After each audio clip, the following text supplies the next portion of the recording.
So ఉద్యోగులకు సంబంధించి ఎన్నికల విధుల్లో వారు నిర్వర్తించవలసిన విధులకు సంబంధించి సో ఎక్కడికక్కడ కలెక్టర్లు అయితే మీటింగ్లు అయితే పెడుతూ ఉన్నారన్నమాట. ఎన్నికల కౌంటింగ్ సంబంధించి ఉద్యోగులకు అవగాహన కల్పిస్తూ సో కలెక్టర్లు అయితే మీటింగ్లు అయితే పెడుతూ ఉన్నారు. ఇక్కడ మీరు చూసుకోవచ్చు, జూన్ 4వ తేదీన సార్వత్రిక ఎన్నికల కౌంటింగ్ జరగనుంది. ఈ నేపథ్యంలో జిల్లాలకు సంబంధించి జిల్లాల వారీగా కలెక్టరేట్లో కాన్ఫరెన్స్ హాల్ అయితే నిర్వహిస్తున్నారు. ముఖ్యంగా రాయలసీమ యూనివర్సిటీలోని కౌంటింగ్ నిర్వహణకు సంబంధించిన భద్రతా ఏర్పాట్లపై జిల్లా కలెక్టర్ గారు అయితే జి సృజన, జిల్లా ఎస్పీ కృష్ణకాంత్ అధికారులతో సమీక్ష నిర్వహించారు. ఇలా మనకి ఏ జిల్లాకు సంబంధించిన ఆ జిల్లా కలెక్టర్ గారు, ఎస్పీ గారు అయితే మీటింగ్లు అయితే పెడుతూ ఉన్నారన్నమాట. అధికారులకు సంబంధించి వారు కింది స్థాయి ఉద్యోగులకు సంబంధించి వారైతే బాధ్యతలు అప్పగిస్తూ ఉంటారు.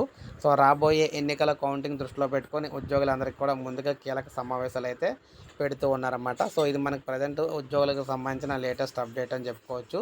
సో ఇది లేటెస్ట్ అప్డేట్. ఒక లైక్ చేయండి, సబ్స్క్రైబ్ చేసుకోకపోతే మన ఛానల్ సబ్స్క్రైబ్ చేసుకొని ఫాలో